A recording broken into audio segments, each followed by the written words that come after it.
naman ang hakop pag-ibig mo sa midulot sa taong lumilimot, awa mo'y ihulog. Panginoon, napasamin, ika'y tanglaw at siyang lakas sa pagbabago ng buhay. Halin naman ang hakop pag-ibig mo sa midulot sa taong lumilimot, awa mo'y ihulog.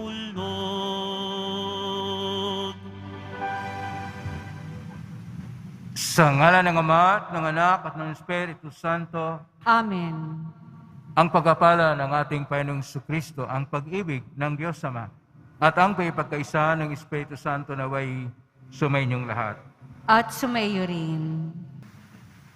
Upang tayo maging marapat, gumanap sa banal na pagdiriwang. Inaamin ko sa makapangyarihang Diyos at sa inyong kapatid, na lubha akong nagkasala sa isip, sa salita, sa gawa, at sa aking pagkukulang. Kaya sinasamo ko sa mahal na Birhen Maria, sa lahat ng anghel at mga banal, at sa inyong mga kapatid, na ako'y panalangin sa Panginoong ating Diyos. Kaawaan tayo makapangyarihang Diyos. Patawarin tayo sa ating mga kasalanan, at patnubayan tayo sa buhay na walang hanggan. Amen. Panginoon, kaawaan mo kami.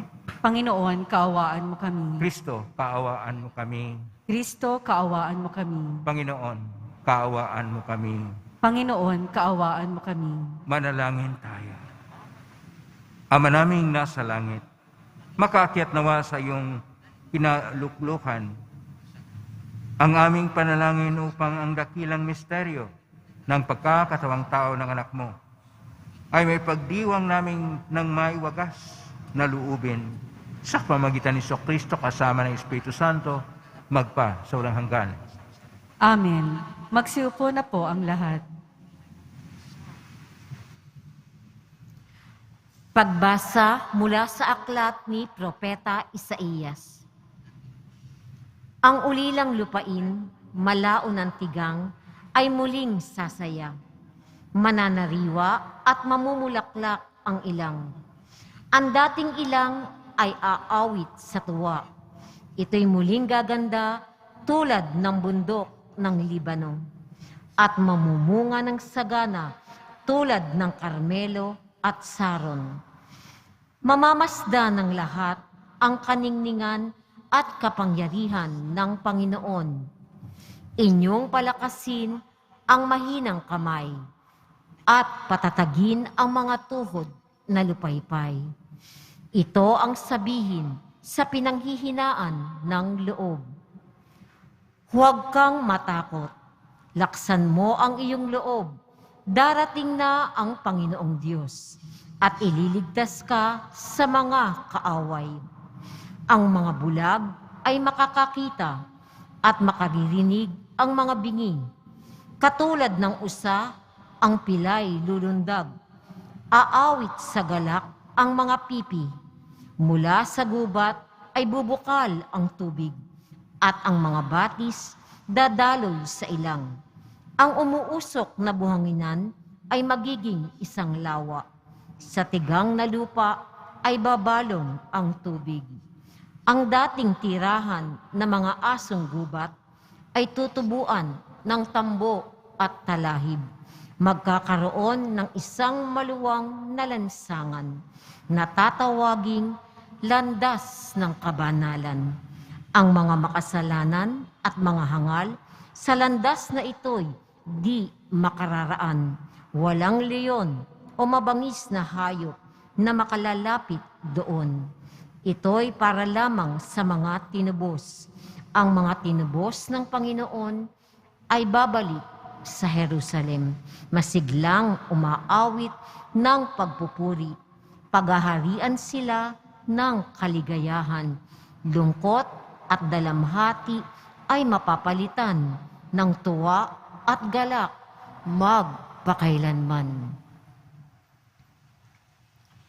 Ang salita ng Diyos. Salamat sa Diyos.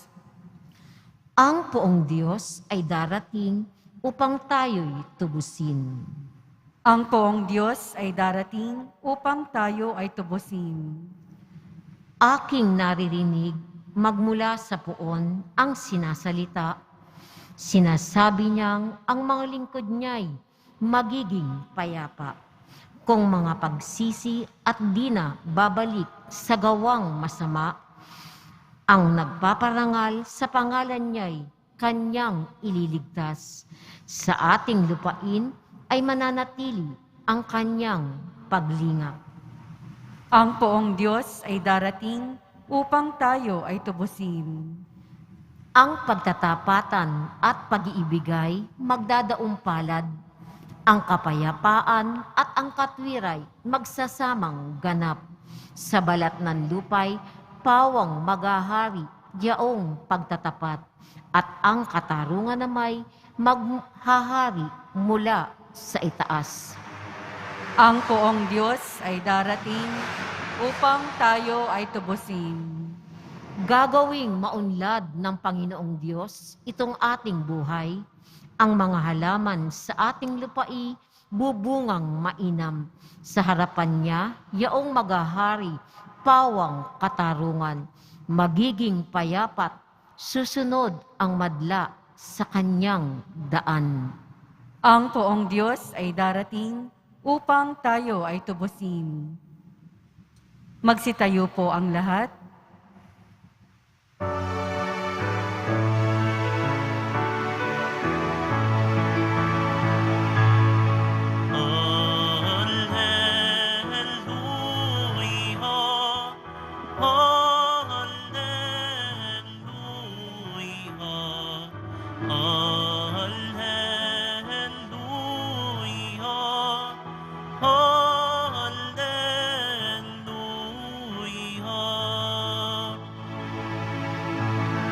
Ang Panginooy darating. Tayo'y kaniyang hanganguin sa pagiging bihag natin. Alleluia.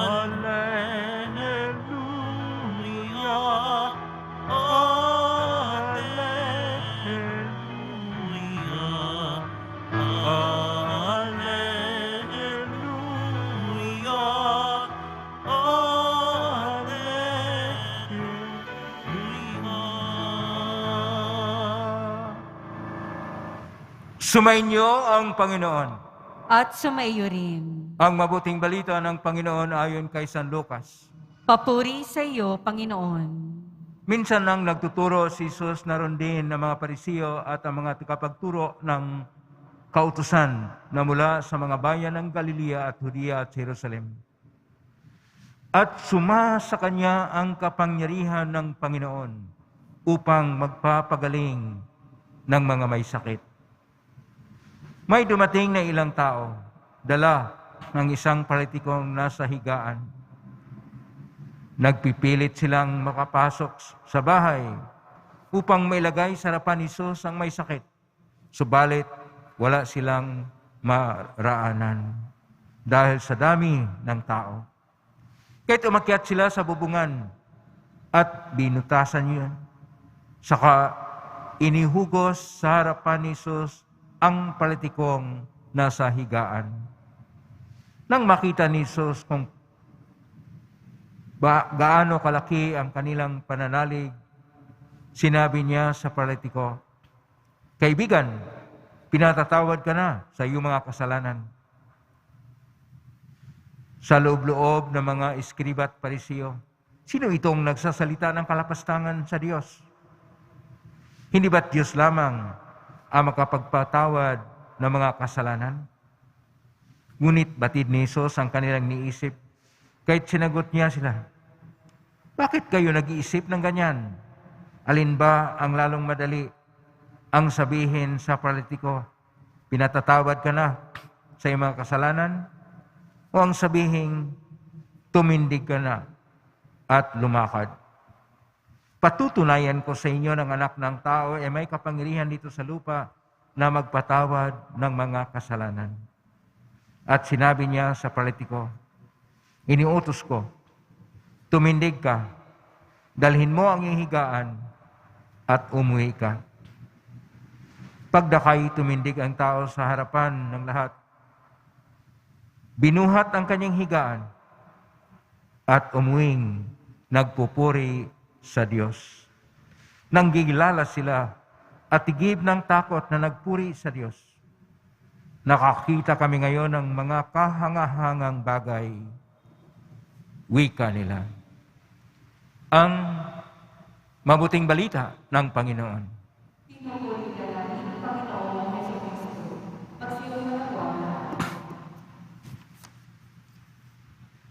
Magandang araw po, mga kapatid ko ni Kristo. Ang kabutihang loob ng Diyos ay kahanga-hanga at ang kanyang kabutihang loob ay napapahayag sa lahat ng mga himala at ginagawang kabutihan sa buhay ng bawat tao. Sa hula ni Propeta Isaias ngayon sa ating unang pagbasa, sa aklat ni Propeta Isaias, Kabanata 35, talata 1 hanggang 10, ay atin pong napakinggan ang hula ni Propeta Isaias kung paano darating ang Mesiyas, na parang ang isang lupa na tigang, ang isang walang silbi na pook, ay mamumunga dahil magkaroon na ng tubig, magkaroon na ng mga tanim. Sa bagay itong pangyayaring ito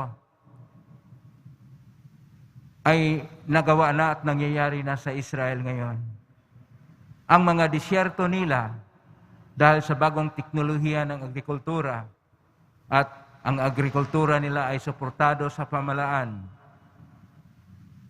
ang kanilang mga disyerto ay dinidiligan na ng tubig mula sa lawa ng Galilea. At dahil dito, nagkaroon na ng malaking production na sila mismo ay naging exporter pa ng mga gulay, ng mga bunga at iba pang mga produkto na agrikultura. Na natupad ito dahil ang kanilang pamalaan ay siguro nakarinig at nagbasa ng itong hula ni Propeta Isaias. Sila naman ay mga Hudyo. Pero lahat ng mga Kristiyano nakarinig din ng ganitong pagbasa, pero walang ginagawa. Ginagawa lang ay negosyo at pamulitika. Sa ating Salmo 84, ito naman ang kabutihang loob ng Diyos. Na nangako siya ng Mesiyas, at itong Mesiyas ay darating ng Diyos na tagapagligtas. Kaya sinasabi sa ating Salmo, versikulo 35 ng Salmo 84, ang poong Diyos ay darating upang tayo ay tubusin. Sa ating Ebanghelyo, Ebanghelyo ni San Lucas, Kabanata 5, talata 17 hanggang 26, ang ating Panginoon ay nagtuturo at nagpapagaling doon sa bayan ng Galilea. At naroon ang mga iba't ibang mga Parisiyo, mga eksperto o dalubhasa ng kautusan ng Diyos o Torah, na mga eskriba, at binabantayan nila ang Panginoon. May mga tao naman na may kabutihang loob. Dinala nila ang isang paralitiko at dahil hindi mailapit kay Jesus, binakbak nila ang bubong at inuhugos doon sa harapan ni Kristo ang isang paralitiko. At sinabi ng Panginoon na, kaibigan, pinatawad ka na sa iyong mga kasalanan. Kaagad, yung mga Parisiyo, mga eskriba, na wala silang ibang binabantayan, ang ginagawa at sinasabi lang ng Panginoon na para sila ay labag sa kanilang tradisyon, at ang tradisyon nila ay para lang sa pagtupad ng batas o kautusan. Kaya, sabi nila, kalapastangan ang ginawa ni Jesus. Kung minsan, ganon tayo maghusga. Kung sino pang gagawa ng mabuti, ay sinasabi natin kung ano-anong mga salita. Nire-read tag natin.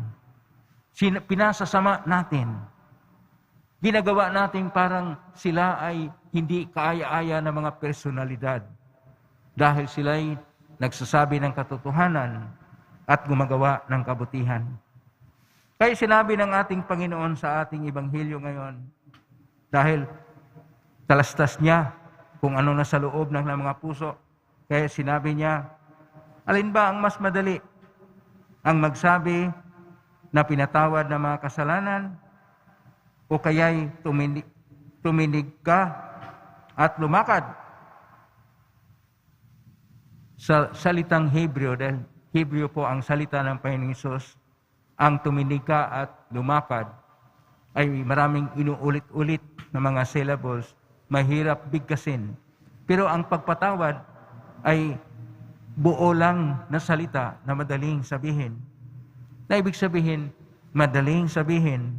Pero, atin ring tingnan, na kapag ang isang tao ay may kapangsanan, ayon pa sa mga Israelita, ito'y parusa ng Diyos. At kailangan nila ang pagpatawad ng Diyos. At dahil ang ating Panginoon ay pangalawang persona ng Diyos, kahit hindi siya tinanggap nila, ang kanyang pagsabi na pinatawad na ang iyong kasalanan ay isang tunay na pagpapahayag ng kabutihang loob ng Diyos. Ang kabutihang loob ng Diyos ay napapahayag din sa mga taong mapagbigay. Ngayon sa ibang bansa, hindi po dito sa Pilipinas, ito ang araw na tinatawag nilang Boxing Day o pagbibigayan ng mga kahon-kahon na mga regalo sa kanilang kapwa-tao. Dahil sa kanilang pagdiriwang o pagdiriwang kay Center Class. Center Class ay ibig sabihin Center Santa o Santo at Class. Ito yung Nicolas. Ngayon ay araw ni San Nicolas, isang obispo. At ito yung pagbibigayan, paghandog, pagbigay ng regalo. Ang bawat ginagawa nating kabutihang loob sa ating kapwa ay nagpapahayag na tayo'y tunay naging imahin o larawan ng Diyos. Dahil ayon pa sa aklat ng Henesis, Kapitulo 1, versikulo 26, tayo ay imahin at larawan ng Diyos. At kung tayo gumagawa ng mabuti, tayo'y mga tunay na imahin at larawan ng Diyos. Sapagkat kung tayo ay gumagawa ng masama, magmumura, manglalait, manglamang sa kapwa, gumagawa ng mga krimen, magiging korap, yun ay hindi imahin ng Diyos. Yun ay imahin ng demonyo. Pero, pag marunong tayong magpatawad, mayroon tayong habag, may puso tayo, at gumagawa tayo ng ating gawain na matapat. At dahil dito napahayag ang kabutihang loob ng Diyos, tayo ay imahin ng Diyos na gumagawa ng mabuti. Ang hula ni Propeta Isaias na ang lahat ay magkaroon ng mula sa disyerto ay mamumulaklak. Yayabong yung mga iba't ibang mga puno na nagbibigay buhay. ay siya nawang pag-asa sa atin na hindi lang si Kristo na nagpapagaling sa may sakit, gaya ng pinagaling niya ngayon na isang taong paralitiko. Tayo ay kailangan ding gagawa ng mabuti sapagkat naparalitiko na, naparalyze na ang ating kapwa. Tayo ay gagawa ng mabuti sa kanila. Ang kanilang paralysis, ang kanilang hindi makakilos ng mabuti, ang kanilang parang hindi na sila makagawa ng maayos sa buhay, ay matulungan natin, mabigyan natin ng pag-asa. At ang kandila ng pag-asa na sisindihan natin sa unang araw, sa unang linggo ng Adbyento, sa kurunang Adbyento, ay magkaroon ngayon ng kapanatagan sa sarili. Kaya ang pangalawang kandila na sinisindihan natin, kandila ng kapayapaan, ay sumasa atin sapagkat ang kapayapaan, ang kapanatagan sa sarili, ang inner peace, ang katahimikan at kapayapaan sa ating puso ay ating matamo kung tayo'y magtutulungan, tunay na magbayanihan, gagawa ng mabuti, magkaroon ng adikain ng kabutihan, at tayo ay magkaroon ng tunay na pagbabago sa pangalan ng Diyos.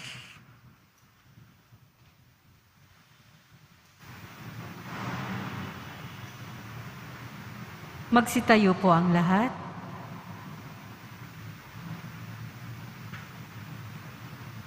Minamahal ko mga kapatid, taglayang ganap na pagtitiwala sa mga kaibigan ng lalaking paralitiko, manalangin tayo para sa pagaling at pagkabuo ng tao sa mundo at atin pong itutugon, Panginoon, pagalingin mo kami. Panginoon, pagalingin mo kami. Ang simbahan ng Diyos naway patuloy na kumilos upang matupad ang mapanligtas na misyon ni Kristo sa pamamagitan ng pagpapatawad ng mga kasalanan. Manalangin tayo. Panginoon, pagalingin mo kami. Tayo naway laging handang magpatawad sa iba dahil sa pagkakaunawang tungkulin ito ng lahat ng sumusunod kay Kristo. Manalangin tayo. Panginoon, pagalingin mo kami. Ang mga taong wari bilanggo ng kanilang pagkamakasalanan naway makatagpo ng tunay na kagalingang espiritual. Manalangin tayo. Panginoon, pagalingin mo kami. Ang mga may sakit at may kapansanan naway makatagpo ng ginhawa at pag-asa kay Jesus na nagdusa para sa ating lahat. Manalangin tayo. Panginoon, pagalingin mo kami. Ang mga namayapa na ay mapatawad nawa sa kanilang mga kasalanan. Manalangin tayo. Panginoon, pagalingin mo kami. Sa tahimik, idulog natin sa Panginoon ang ating sariling mga kahilingan.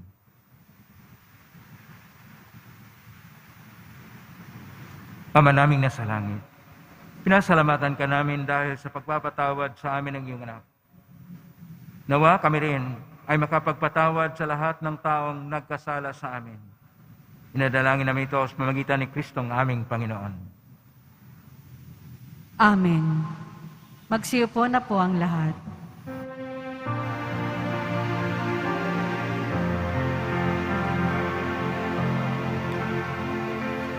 Alay namin sa iyong pagdating, kabutihan, pag-asa't mga pusong tapat. Samo namin ay iyong dinggin, galak at kapayapaan nawa ay kamtin.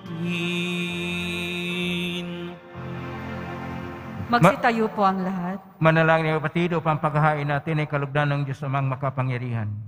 Tanggapin nawa ng Panginoon itong paghahain sa iyong mga kamay, sa kapurihan niya at karangalan, sa ating kapakinabangan at sa buong sambayanan niyang banal. Ama naming lumikha, tanggapin mo ang aming mga alay na ikaw rin nagbigay. Magdulot naman ito ng gantimpalang kaligtasan na ngayon pa may amin ang pinakikinabangan. Sa pamagitan ni Kristo kasama ng Espiritu Santo magpa sa walang hanggan. Amen. Sumainyo ang Panginoon. At sumaiyo rin. Itaas sa Diyos ang inyong puso at diwa. Itinaas na namin sa Panginoon. Pasalamatan natin ang Panginoong ating Diyos. Marapat na siya ay pasalamatan. Ama ng Kapanginoon, tunay marapat ni kay aming pasalamatan sa pamagitan ni Kristo na aming Panginoon. Siya'y sinugo mo upang matupad ang iyong mga magandang balak para sa lahat. Hindi niya ikanihiyang mamuhay ng mahirap upang mapakisamahan niya kaming matapat. Siya'y naging hindi na iba sa amin upang may tampok niya kami sa iyong piling. Sa kanyang lantarang muling pagdating ang pakikisama niya ay puspusang magniningning at ang pangako niyang kapanapanabik inasahan naming lubos na makakamit. Kaya kaisa ng anghel sisiawit ng papuri sa humpay sa kalangitan, kami nagbubunyi siyang kadakilaan. Santo, Santo, Santo, Panginoong Diyos ng mga hukbo, napupuno ang langit at lupa ng kadakilaan mo, o sana sa kaitaasan. Pinagpala ang naparirito sa ngalan ng Panginoon, o sana sa kaitaasan. Magsiluhod po ang lahat. Ama naming banal, ikaw ang bukal ng tanang kabanalan, kasmitan ng Espiritu ng banal ang makaloob na ito upang para sa aming maging katawan at dugo ng aming Panginoong Kristo. Bago niya pinagtisang kusang loob na maging handog, hinawakan niya ang tinapay, pinasalamatan kanya, pinaghati-hati niya yon, iniabot sa kanyang malagad at sinabi, tanggapin ninyong lahat ito at kanin. Ito ang aking katawan na ihandog para sa inyo.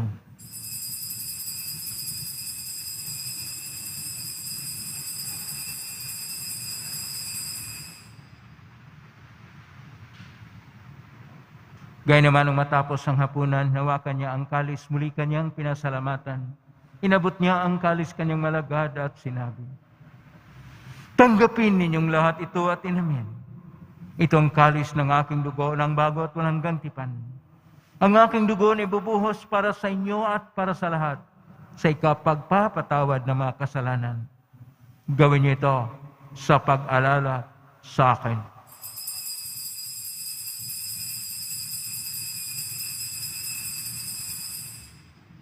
Magsitayo po ang lahat. Ang misteryo ng pananampalataya. Si Kristo'y namatay, si Kristo'y nabuhay, si Kristo'y babalik sa wakas ng panahon. Ama, ginagawa namin ngayon pag-alala sa pagkamatay at muling pagkabuhay ng anak at inaalay namin sa iyo. Ang tinapay na nagbibigay buhay at ang kalis na nagkakaloob ng kaligtasan. Kami nagpapasalamat. Dahil kami minarapat na tumayo sa harap mo para maglingkod sa iyo. Isinasamo namin kaming magsasalo-salo sa katawan at dugo ni Kristo ay mabuklod sa pagkaisa sa pamagitan ng Espiritu Santo. Ama, lingapin mo yung simbahang laganap sa buong daigdig. Pususin mo kami sa pag-ibig kaisa ni Francisco na aming Papa at ni Jose na aming Obispo at ng Tanang Kaparian. Alalahanin mo rin ang mga kapatid naming nahimlay na may pag-asang sila'y muling mabuhay ganin lahat ng mga pumanaw. Kaawaan mo sila at patuloyin sa iyong kaliwanagan. Kawaan mo nipatin kaming lahat na makasalo siyang buhay na walang wakas. Kaisa ng mahal na Birhen Maria na ina ng Diyos. Nang kabiyak ng puso niyang si San Jose. Kaisa ng mga apostol, ni San Juan Bautista, ni San Roque, ni San Lorenzo Ruiz de Manila, ni San Pedro Calungsod, at ng lahat ng mga banal na namuhay sa daigdig ng kalugod-lugod sa iyo. May pagdiwang nawa namin ang pagpupuri sa ikararangal mo sa pamagitan ng anak na aming Panginoong Hesus Kristo.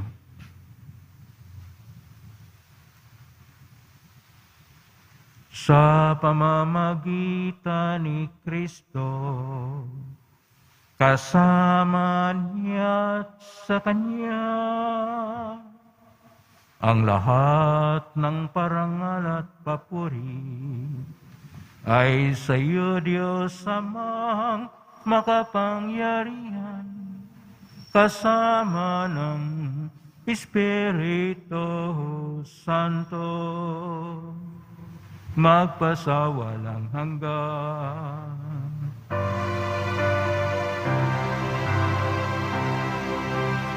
Amen.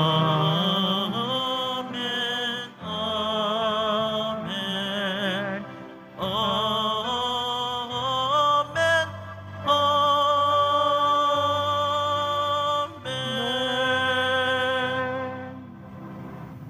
Sa tagubilin na galing na utos sa turo ni Jesus na Panginoon natin at Diyos, ipahayag natin ng lakas loob. Ama namin, sumasalangit ka, sambahin ang ngalan mo. Mapasa amin ang kaharian mo. Sundin ng loob mo dito sa lupa para nang sa langit. Bigyan mo kami ngayon ng aming kakanin sa araw-araw. At patawarin mo kami sa aming mga sala para nang pagpapatawad namin sa nagkakasala sa amin. At huwag mo kaming ipahintulot sa tukso at iadya mo kami sa lahat ng masama. Niling namin kami adya sa lahat ng masama. Pagkaluban ng kapayapaan araw-araw. Iligtas sa kasalanan tilay sa lathang kapahamakan. Samantalang aming pinanabikan ang dakilang araw ng pagpapahayag ng tagapagligtas naming si Jesucristo. Sapagkat iyo ang kaharian at ang kapangyarihan at ang kapurihan magpakailanman. Amen. Panginoong Jesucristo, sinabi mo si mga apostol, kapayapaan ang iniiwan ko sa inyo. Ang aking kapayapaan ang ibinibigay ko sa inyo. Tunghayan mo ang aming panampalataya at huwag ang aming pagkakasala. Pagkaluban mo kami ng kapayapaan at pagkakaisa ayon siyang kalooban, kasama ng Espiritu Santo magpa sa walang hanggan. Amen. Ang kapayapaan ng Panginoon ay laging sumainyo. At sumaiyo rin. Magbiyan kayo ng kapayapaan sa isa't isa. Kapayapaan sa inyo. Kordero ng Diyos na nag-aalis ng mga kasalanan ng sanlibutan, maawa ka sa amin. Kordero ng Diyos na nag-aalis ng mga kasalanan ng sanlibutan, maawa ka sa amin. Kordero ng Diyos na nag-aalis ng mga kasalanan ng sanlibutan, ipagkaloob mo sa amin ang kapayapaan. Magsiluhod po ang lahat. Ito ang kordero ng Diyos. Ito ang nag-aalis na makasalanan ng sanlibutan. Mapalad ang mga inaanyayahan sa piging ng kordero. Panginoon, hindi ako karapat-dapat na magpatuloy sa iyo, ngunit sa isang salita mo lamang ay gagaling na ako. Katawan ni Kristo. Amen.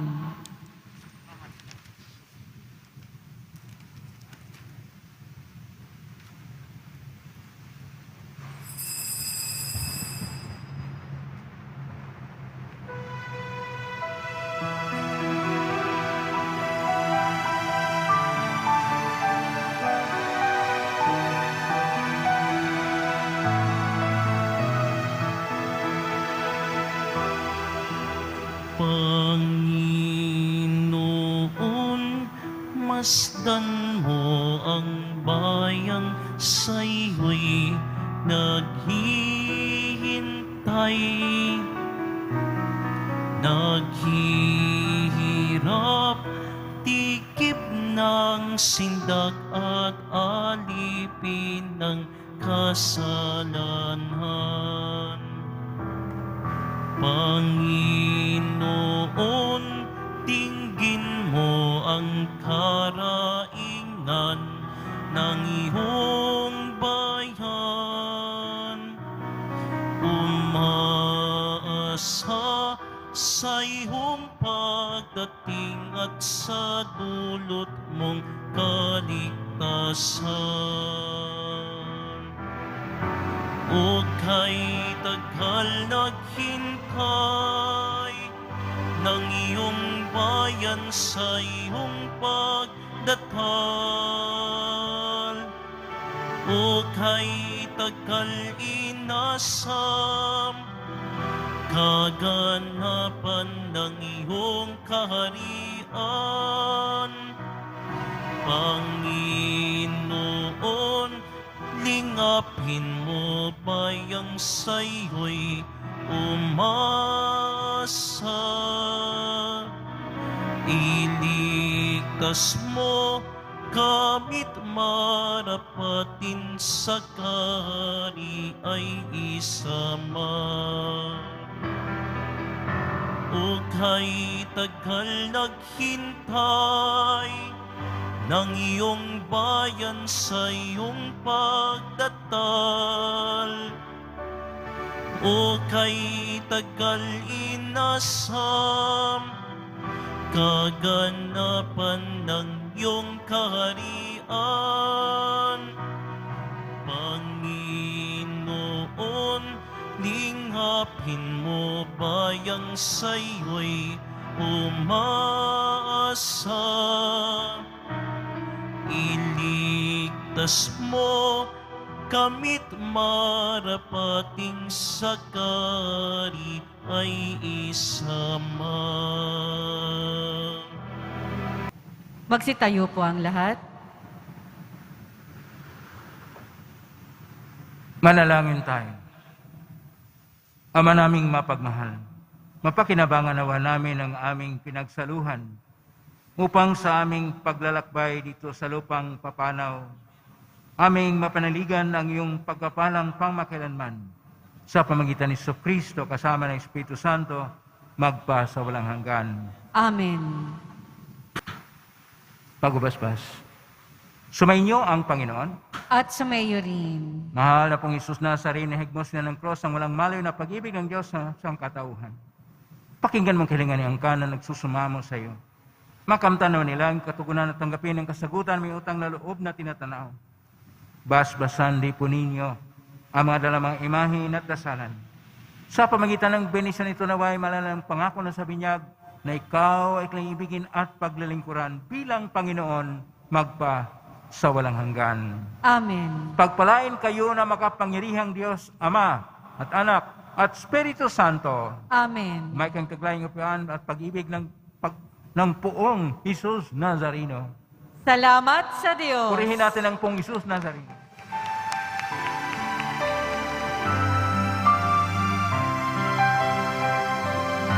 Nuestro Padre Jesus Nazareno, sinasamba ka namin,